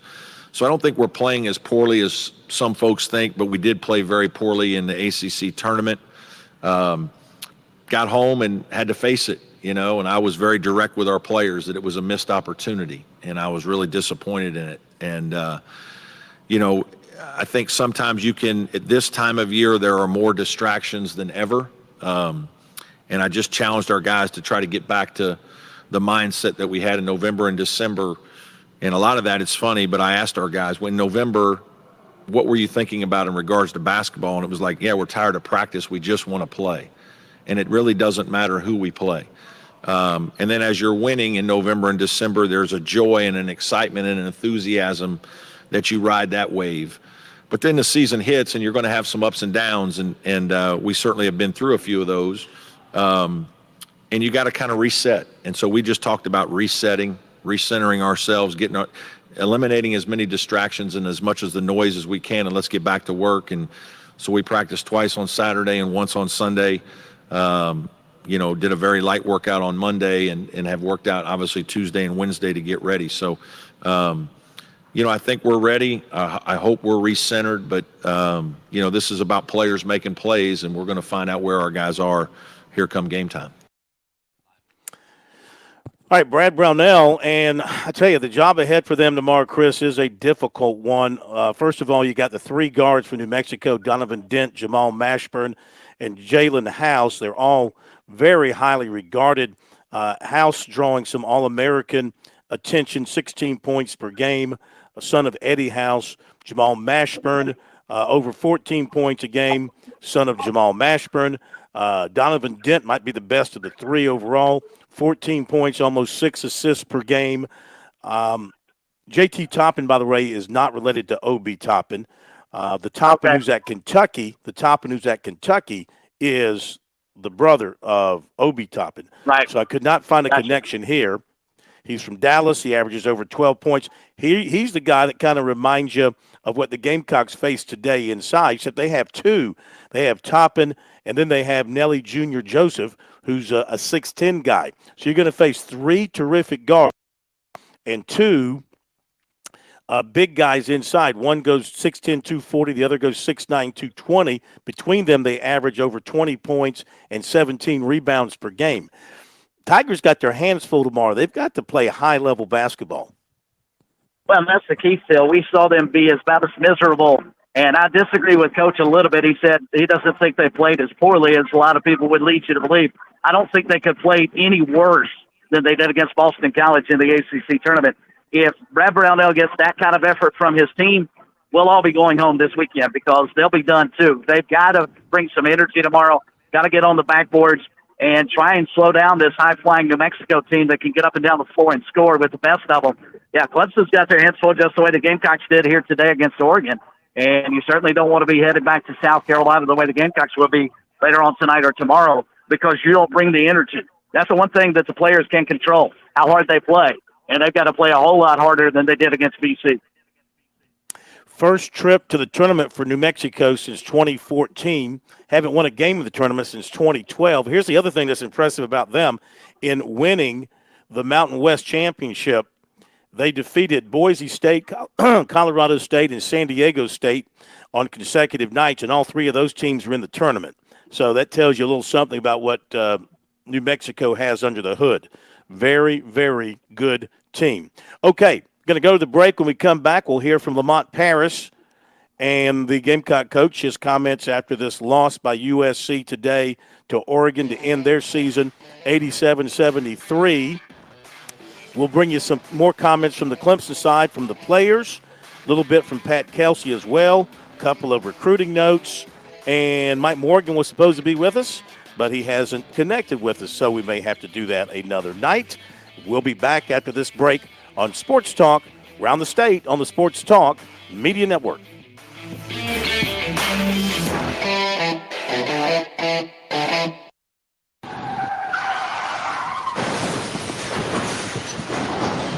I'm attorney Jim Corbett. That's the sound of a big hit on you and your car or truck. I've been an attorney for more than 30 years, helping people who get injured in car wrecks and truck wrecks. If you have serious injuries, call Jim Corbett, 803-765-2968, or email me at jim@jimcorbettattorney.com. That's Corbett. I don't get paid unless I recover for you. Jim Corbett Attorney, for your best recovery from a big hit, 803-765-2968, or jim@jimcorbettattorney.com. George Bryant here with Tsunami Bar Sports, and wow, Tsunami Robbie, there is now an amazing technology that you can use when you train receiving large game without having to endure pain. Please explain. George, that is the magic combination. I have three simple words to define that entire concept. Stimulation, not annihilation. Regardless of your training goals, there is a level of stimulation that is optimal for your desired gains. Tsunami Bar's flexible bar technology meets these demands because the user determines the level of stimulation with the amount of speed and force they impart into the bar or training device. Hey, this is Phil Kornbluth. The Tsunami Bar is a terrific training device, whether you're working on your fitness or your golf game. It's convenient, it's easy to use, and you won't feel beat up afterwards. Be sure to click on the digital ad on SportsTalkSC.com and get 5% off any order using promo code BBB5. Don't wait. Order today. You've put in the work for your education. The extra early, extra late, extra work. That's because you understand education opens doors to better pay, better opportunities, and a better you. Being educated about playing the lottery is no different. It helps you be a better player, one who knows when to play and when to take a rain check. The lottery's a game, so let's keep it fun. Learn more at sceducationlottery.com/betteryou. This is Major Billy Downer with the South Carolina Department of Natural Resources. Boating season is here, and as you get ready to go out on the water this spring and summer, make sure you have all the required safety equipment on board. Check for a sound device. A horn or whistle will suffice for most boats. Inspect all of your life jackets. Make sure they're in good condition and are the correct size for all of your passengers. If your boat is over 16 feet, you will need to make sure you have an approved throwable device on board as well. Remember, boating safety is no accident. The Palmetto Sportsman's Classic is returning to the State Fairgrounds March 22nd through the 24th, sponsored by Farm Bureau Insurance. Join the fun at South Carolina's largest hunting, fishing, and outdoor expo, featuring over 350 vendors, a Dock Dogs competition, extreme raptor show, antler scoring, kids fishing pond, and much more family entertainment. We hope to see you at the Classic March 22nd through the 24th at the South Carolina State Fairgrounds. Tickets at the gate or at psclassic.com.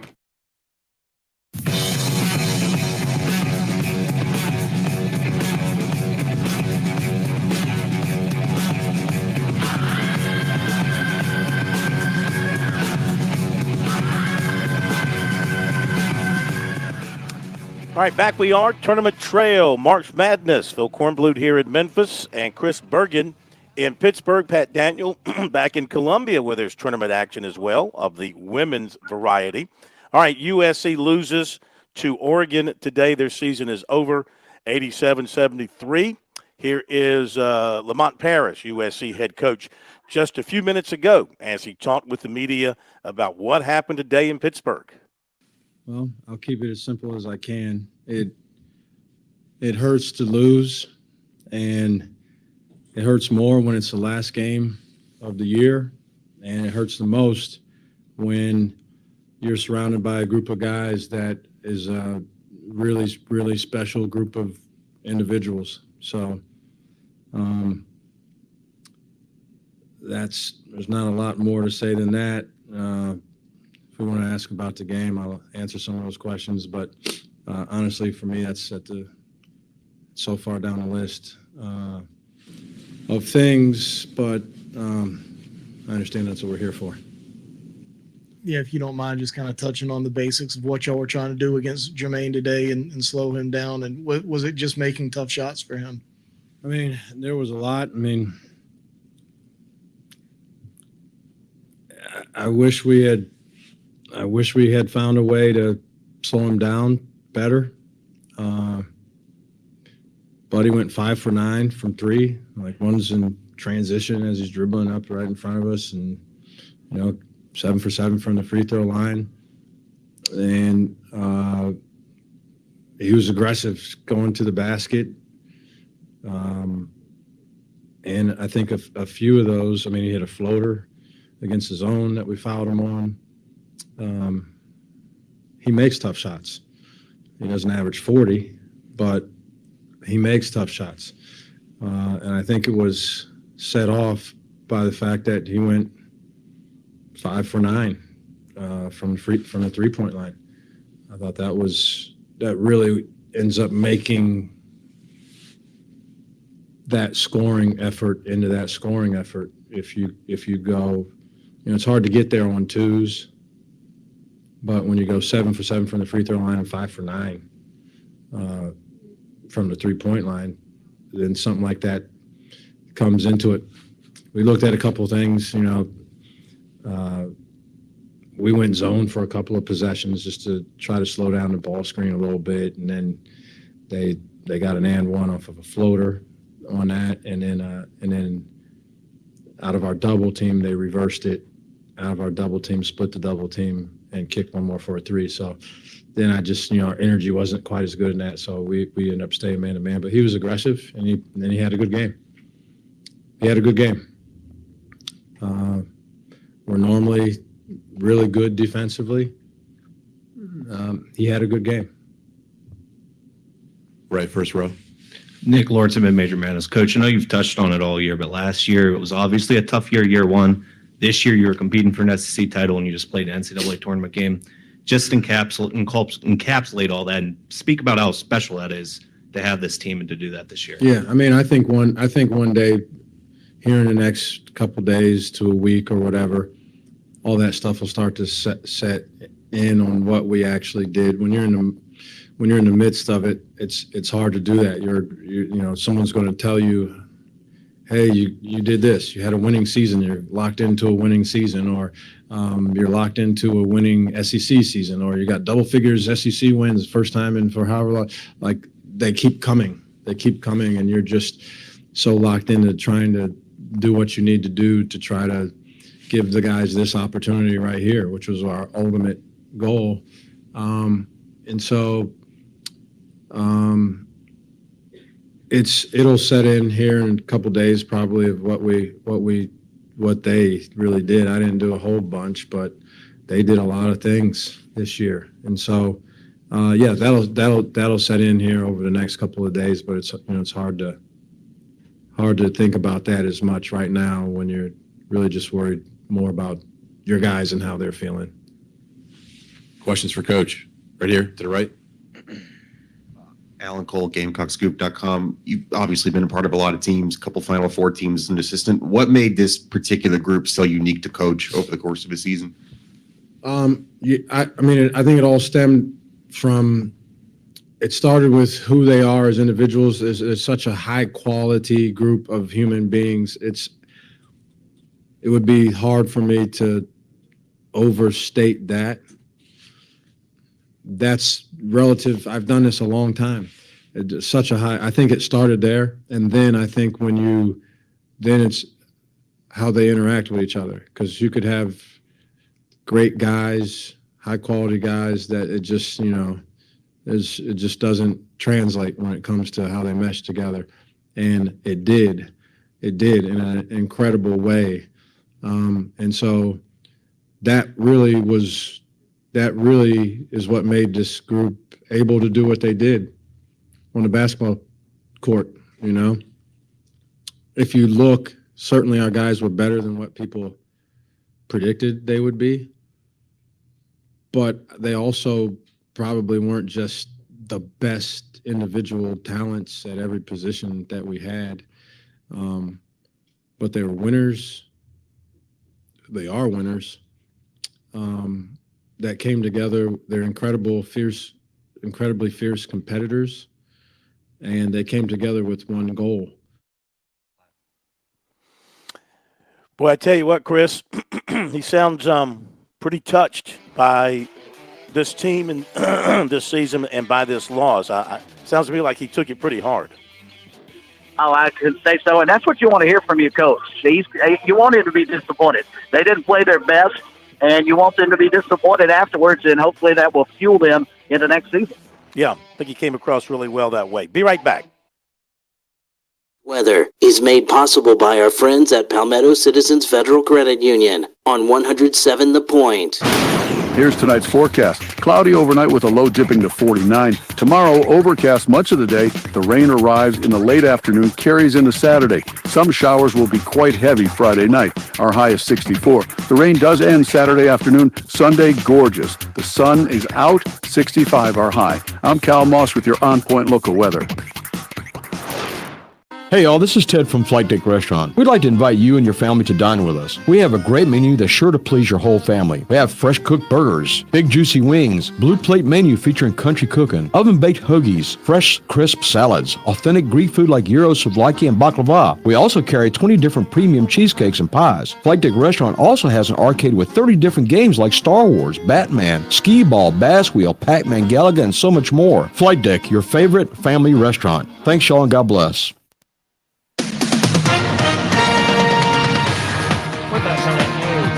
Keith Peters reporting the Justice Department on Thursday announced a sweeping antitrust lawsuit against Apple, accusing the tech giant of engineering an illegal monopoly in smartphones that boxes out competitors, stifles innovation, and keeps prices artificially high. The lawsuit filed with 16 state attorneys general is just the latest example of aggressive antitrust enforcement by the Biden administration. Police on Thursday arrested 2 white supremacist gang members, an Idaho prison inmate and the accomplice who helped him escape, following an attack on corrections officers at Boise's hospital, and investigators are looking into whether they killed 2 people while on the run. On Wall Street, the Dow up by 269 points, the Nasdaq rose 32, the S&P 500 advanced 16. This is SRN News. You don't normally call a plumber until you need a plumber. Well, if you need one today or if you need one tomorrow, I want you to remember Franklin Plumbing and Drain Cleaning. Listen, I might not know all the tricks to turning a wrench, but I do know how a plumbing company should work and how to treat people. My dad was a plumber. My grandfather was a plumber, and so were 3 of my uncles. Franklin Plumbing and Drain Cleaning does it right. They have the epitome of customer service. They're locally owned and operated, and Josh and his team, well, they put customer service as the top priority for Franklin Plumbing and Drain Cleaning. I've never known a business owner more intent on making it a great experience for people. And let's face it, when you have a plumbing crisis, well, that could be traumatic. They specialize in service and replacement issues for your home or for your business. They've been to my home and fixed 3 different plumbing issues I had in the house. If you need them, they're there to help. Online at franklinplumbing.sc.com or call Franklin Plumbing and Drain Cleaning 799-2222. That's 799-2222. And tell them Kev sent you from The Point. At Palmetto State Armory, we offer the largest selection of guns and ammunition at unbeatable prices. Our knowledgeable and friendly staff are here to provide personalized assistance, ensuring you find exactly what you need. If you enjoy outdoor activities like hunting, camping, or hiking, our clothing and outdoor gear collection has got you covered. We also feature an exceptional indoor range facility where you can experience the thrill of shooting in a safe and controlled environment. Visit us today at PalmettoStateArmory.com or your local retail store. Palmetto State Armory, American made for life. Hi, I'm Glenn Matthews, And I'm Melanie Matthews. and we are the third generation owners of Modern Exterminating Company. In a time when corporate consolidation, high-pressure door knockers, and inexperienced startups are becoming the norm, isn't it nice to have an experienced, local, family-owned company that you can count on since 1955? Modern Exterminating has been the local, independent industry leader in the pest control business for the last 67 years. Experience the local, family-owned difference for yourself at 803-765-2315 or pestfreesc.com. If you spend as much time in your outdoor living space as I do, you should make that time truly enjoyable with new patio furniture and a new grill from Jack Oliver's Pool Spa and Patio. We offer a huge selection of high-quality, unique, brand-name patio sets, pieces, and accessories. Our top-of-the-line grills include Big Green Egg, Weber, and Traeger. It's all in stock and online at affordable prices at Jack Oliver's Pool Spa and Patio, Forest Drive and JackOliverPools.com. Do you like trivia? Do you like pizza? You're going to love Thursday night at the Mellow Mushroom Pizza Bakers. That's right. Mellow in the Vista and on Sunset in Lexington have live hosted team trivia every Thursday night starting at 7. Trivia buffs of all ages can compete for Mellow cash and swag in our fun and funky digs while enjoying specials on amazing pizzas, apps, sandwiches, salads, and over 100 beers from around the world. You've still got your long-term memory. Use it at the Mellow Mushroom every Thursday in the Vista and on Sunset in Lexington.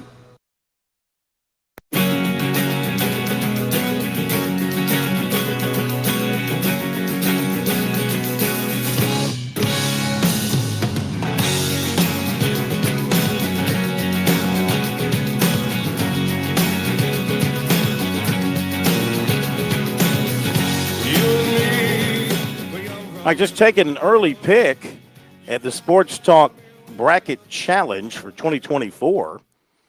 Now, it's early. It's early. We've got 1, 2, 3, 4, 5. We've got 6 perfect brackets going so far. If it says 100 under percentage, doesn't that mean they've gotten them all right so far? I would think so. I'm surprised, but I would think so. Good job so far by them. Well, let's identify Yo Bracket Busters. He's got one of the perfect brackets. The Helm has got a perfect bracket so far. In fact, he's got 2 perfect brackets. He's picking Marquette to win the championship, and he's picking Kentucky to win the championship. Somebody named Auburn, who's picking Auburn, has got a perfect bracket so far. Drew Holbert, 67's got a perfect bracket. And the Jensens has got a perfect bracket so far, picking North Carolina to win it all. I actually, with my bracket, I'm at 50% today. I've got Auburn winning it all. Maybe I was too impressed by them at the SEC tournament, but I like the Auburn team. I've got Auburn winning it all. Who'd you pick to win it all? I struggled with Auburn for a long time last night. I was sitting there staring at my brackets and thinking, these guys are good enough to run all the way through and win it. They're also sketchy enough where they might get beaten in a round of 32. And that's what concerns me about them. Now, if that team that showed up, by the way, Kentucky just scored, if you can't tell in the background. By the way, that Auburn team that you saw play in Nashville, if that one shows up, you're probably spot on because that team can beat anybody. The concern I have is how they played on the road some. Keep in mind, this is a team that lost at Appalachian State this year, too. So, be interesting to follow them. I did 2 brackets. One of them I went pretty much chalk. I have Connecticut winning. The other one I have Purdue winning. How many brackets did you put in? Just 2. Oh, just 2. Okay. I just did one. I did a coin flip bracket, and then the one I actually tried. I didn't want to overdo it. I get you. My final 4 would be I've got Auburn over North Carolina, and I've got Houston over Tennessee, and I've got Auburn beating Houston for the national championship with my tiebreaker being 156 total points in the game. Not bad. Not bad at all. The chances of any of that happening very, very slim. But at least my pick for the national champion is still alive because they haven't played yet. So there you go. I'm in decent shape there. All right, let's update some things. Oakland is leading Kentucky, not the A's, but the Oakland team from over there near Detroit, 11-9 over Kentucky. It's actually 11-11 now. Kentucky just scored to tie it. Well, That's you're the there game I've watching got it. here. Yeah, exactly. you're there watching it. North Carolina beat Wagner 90-62. Michigan State over Mississippi State 69-51. Texas, running it up on Colorado State at the half, 27-11. Colorado State cannot score after they shut down. That's what this says. On my scoreboard, it says halftime, 27-11. After Colorado State shut down Virginia the other day. Dayton beat Nevada, coming from way behind, 63-60. Arizona ends the Don Munson era at Long Beach State. Don Monson, not Munson, Don Monson, yes. M-O-N-S-O-N, 85-65. Creighton over Akron, 77-60.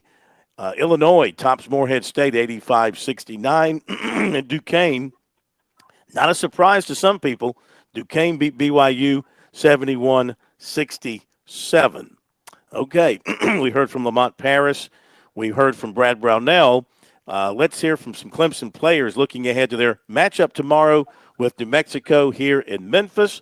We have the Tigers' P.J. Hall, Joseph Girard III, and also Chase Hunter.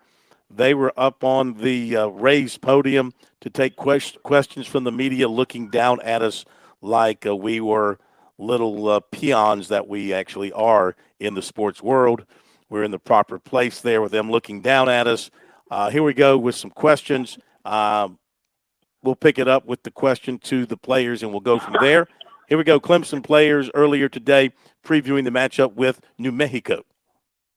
This question is for any of you guys, but just how aware are you of the projections or the picks of, everybody saying New Mexico is one of the most likely to have an upset. So, do you take that in? Do you block it out? Kind of how much do you think about it?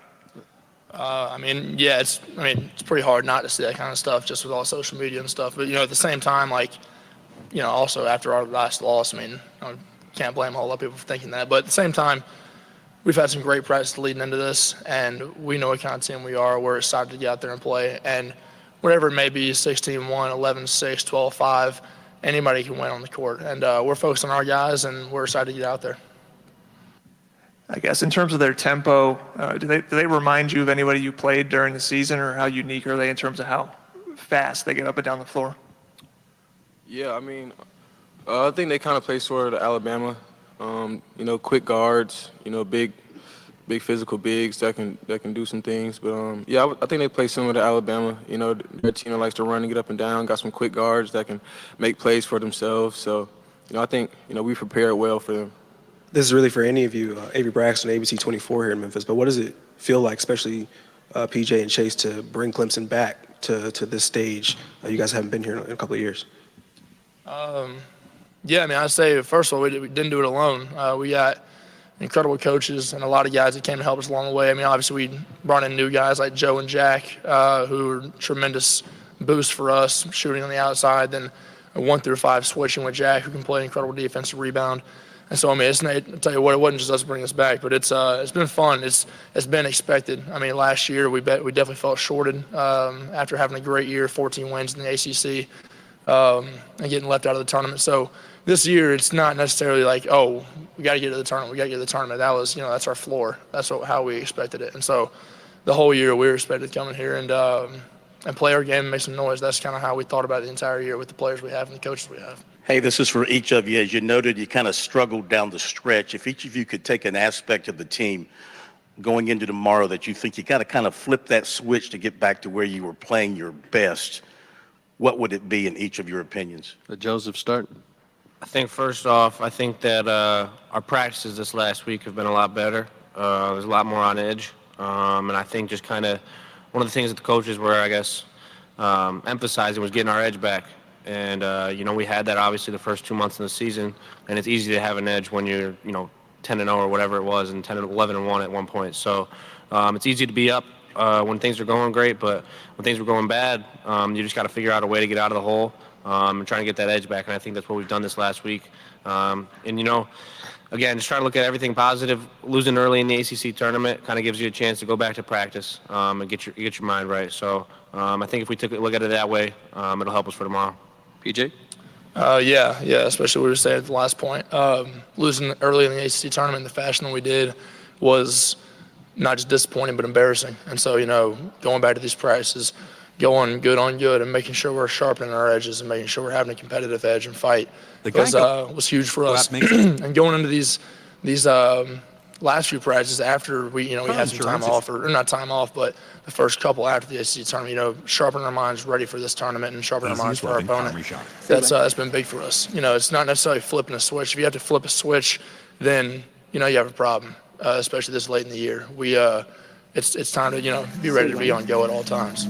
Say when. Chase? Yeah, for me, I think, game-wise, we just got to be able to fight through adversity. We've had some games where, we started off great and, team come out and make a run, and we just, as the three leaders here, we got to be able to step up and, whether it's calling timeout, bring the team together and, making sure we get a stop or making sure we get a big basket when we need it. So I think, going into this tournament, we've made sure we put more focus on that and, making sure as leaders of this team that we get the team together and do what we need to do. With emergency roadside service at Tapple. Was that? Okay, there you go. Comments from Clemson players going into the game tomorrow against New Mexico. That game will tip off a little bit after 3 o'clock at the FedEx Forum in downtown Memphis, Tennessee. And it's going to be it is going to be televised. That's okay. It's going to be on True TV. Gamecocks are on what? TNT today. The Clemson game tomorrow will be on True TV with Spiro Dedes, I think that's how you pronounce it, Jim Spernacle, and John Rothstein handling the call tomorrow on True TV. So there you go. Should be an interesting matchup. I think Clemson can win. Yeah, we keep talking about New Mexico. Woo, New Mexico. Okay, give them their respect. But Clemson can win this game. I mean, Clemson's capable. They've played some high-level basketball. They won at Alabama. They beat South Carolina. They won at North Carolina. I mean, they got some feathers in the cap. How do they win? Well, obviously, Girard's got to make some shots. They've got to hold their own on the board, which they can. Shefflin gives them an opportunity on the board. I think Hall's got to go in there and get his nose bloody, get some rebounds as well.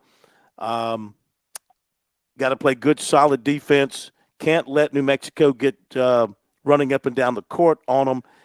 Can't let New Mexico turn them over, get a bunch of steals. Can't lose possessions on turnovers and block shots. Don't forget, a turnover and a block shot, that means you don't get the ball up to the rim. So can't let that happen as well. Those things you can't have happen. Then on what else does Clemson have to do? Maybe Godfrey gets in there, gives them a lift on the inside, gives them a little muscle on the inside on the boards, some second chance points. If they come out like Oregon did and shoot 60%, Chris, I'll predict that Clemson will win the ball game. Going way out on a limb there. Yeah, you shoot 60% in the NCAA tournament and have one player score 40. That's a recipe for advancing through the tournament rather easily, and that's exactly what Oregon did today. But you're right. I think the problem is it's tough for us as media members in the state covering the two teams that we do cover, and now that Charleston's there, we'll cover them as well. But also as fans, we can't see the forest for the trees. The only thing we remember with Clemson is how poorly they looked against Boston College and Wake Forest in the season. You brought up the perfect point. That's not necessarily who Clemson is. Clemson is the same team that also went to North Carolina and won at Alabama, probably going into the tournament have the two best road wins of any of the 68 teams in the tournament. And so they certainly, that team can win a bunch of games in the tournament. The problem is the Boston College team that we saw just this past week is not beating anybody in the tournament. Yeah. And don't forget they lost to a bad Notre Dame team up at Notre Dame. I mean, they had a bad March so far. They've had a bad March, and we'll see if they can turn it around. All right, a quick snippet from Pat Kelsey.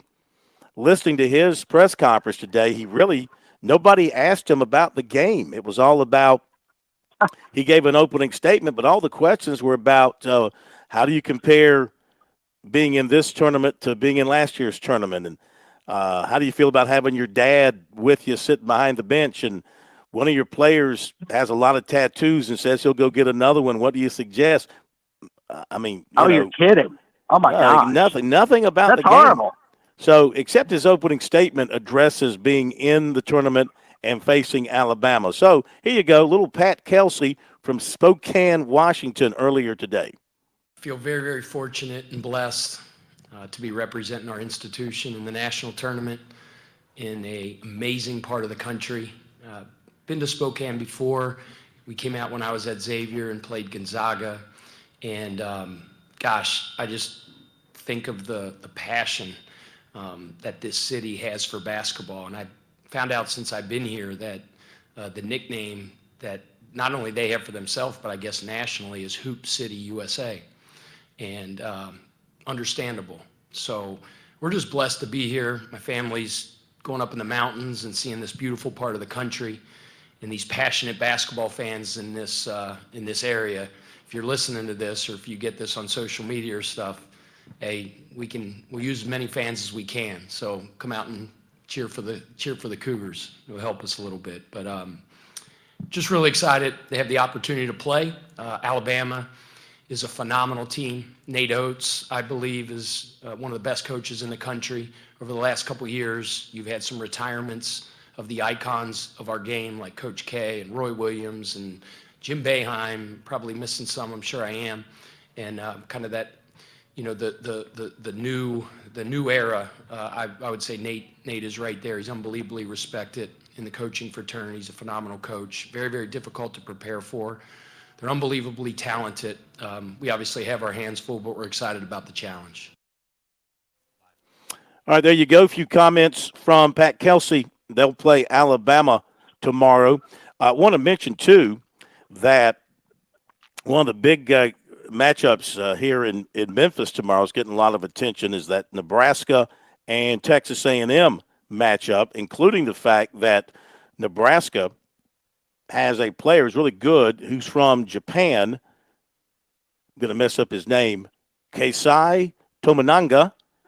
And apparently, like all of Japan is watching Nebraska basketball because of this guy. He's like, I bet. He's on the level with Otani and all the Japanese star athletes. And this guy, people in Japan, they get up whatever time Nebraska's playing and watch this guy, Keisai Tominanga, I guess. Also, I forgot about this, and he's a player for Nebraska. I mean, he's a contributor in a big way. Juwan Gary, who played high school basketball in Columbia before leaving, started his career, I think, at Alabama, if I'm not mistaken. I think he started at Alabama as far as where he went, and then he transferred to Nebraska, and he's found a home with this Nebraska Cornhusker team, which I think has surprised a lot of people by being as good as they've turned out to be. He came from Alabama to Nebraska, excuse me, and is having a good season with them. He's a contributor. I was going to look up his stats here if I can find his stats very quickly. He is. And Bill, while you're doing that, another interesting storyline in this game is Nebraska and Texas A&M swapping ADs. Trev Albert's moving from Nebraska to become the new AD at Texas A&M. So that'll be fun to watch. And, you got all the movement that you just pointed out. So that'll be interesting to see how that's received. I'm not sure fans care all that much. It is an interesting storyline, though, for us.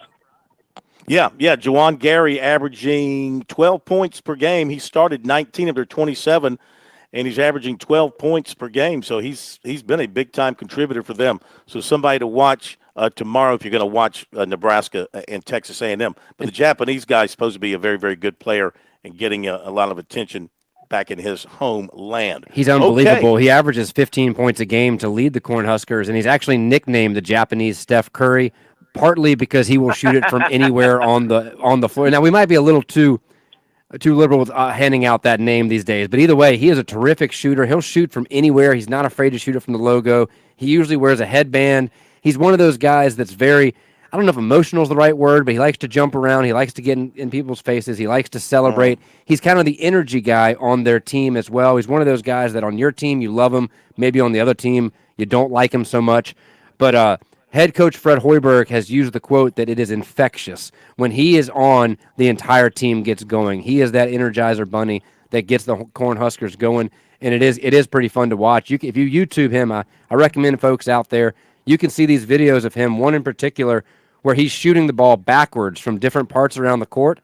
Now, of course, no idea how many attempts it took, but he's making it. He's making three-pointers backwards over his head, and he makes it look routine. It's pretty fun to watch.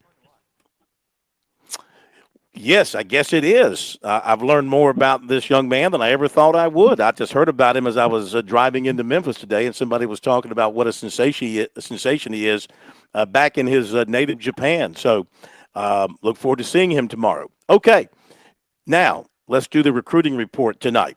Recruiting here on Sports Talk is brought to you by Seawells. And if there were a Final Four of daily luncheon buffets, well, Seawells would certainly have the national championship crown because they have the best. See how I tied that into our tournament coverage? They have the best daily luncheon buffet that you can find anywhere in America or Japan. They don't do sushi real well, but they do chicken real well and roast beef and gravy. Don't they, Pat? Don't they do gravy and sushi real well? Put the gravy on gravy everything. And chicken. Most people dip their sushi in soy sauce. I'll dip mine in gravy. Thank you very much. If they ever do have that there. Tomorrow, Friday, Seawells will cap off the week with a roast beef Friday. Shout out, Andy. Along with Southern fried chicken and then shrimp Alfredo. And where'd that shrimp come from, Corn? It came from the Broad River. That's right. It came straight out of the Broad River. It's that freshwater local shrimp. The salmon comes from the Congaree and the shrimp comes from the Broad. So that's great to know in Columbia. And you got something big coming up that needs the best in the catering world. Just let Seawells handle it for you. 803-771-7385. Online at SeawellsCateringSC.com. And this report brought to you by the hacking. Our report is being hacked by Chris Bergen. Apologize. He's hacking our report. Linebacker Justin Rowe, 6'3", 210, a native of Ontario. He goes to the Asheville School in North Carolina, plays safety and receiver there, but the Gamecocks like him as a linebacker. Clayton White likes him a lot, and so does Shane Beamer. He was in to see the Gamecocks earlier this week. We talked to him prior to his visit, and he's very excited about South Carolina, likes the idea of playing outside linebacker or an edge defender. They like how he can cover sideline to sideline. And he plans to get back to USC for an official visit, and that will be coming up on June 21st. SEC football, of course, that attracts him to South Carolina as well. He holds over 20 offers, and the interest in the Gamecocks from him is as high as for anyone else at this point, saying since he has an official, certainly they are a priority for him. Doesn't have a top 10 or anything right now, but they're definitely in the conversations he's having with his parents about his future. He has this month also visited Virginia Tech, and Vanderbilt. He visited North Carolina in early February. Last season, he took in games at Virginia Tech, and he took in games at NC State, Clemson, and Tennessee. He also has an official visit set with North Carolina for June 7th. He also has offers from Michigan, NC State, Tennessee, Missouri, and Coastal Carolina. Last season, he had 31 tackles, 5 tackles for loss, and 2 interceptions. He also caught 28 passes for 555 yards and 5 touchdowns. Clemson target, offensive tackle Zaire Addison, was offered by Alabama. Lancaster, offensive lineman Kevin P. plans to visit USC Saturday. Basketball Citadel guard A.J. Smith is transferring. And if you missed the biggest news in recruiting today, Yak Yak is transferring out of New Mexico State. He is a forward, and his name is Yak Yak. And I so hope that he ends up somewhere in the SEC or the ACC so we can constantly say Yak Yak. I mean, that's his name. Y-A-A-K, Y-A-A-K, Yak Yak. There you go with the Yakety Yak recruiting report for tonight, brought to you by Seawells. Okay, looking forward to being at the arena tomorrow for Clemson and New Mexico.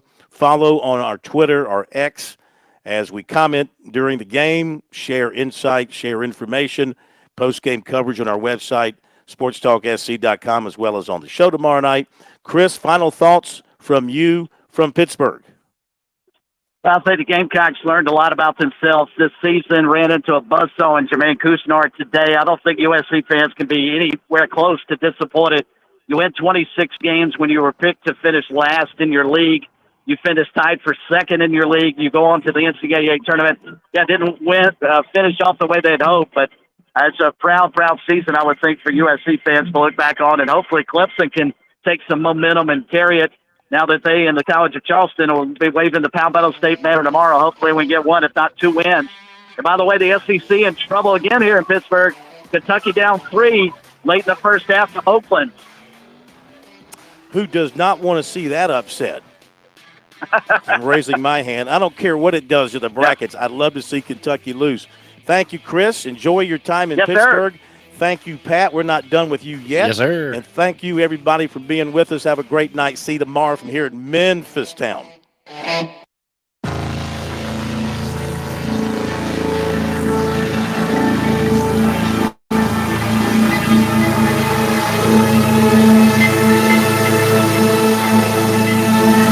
WQXL Columbia, W264DF. Grills, outdoor kitchens, and fire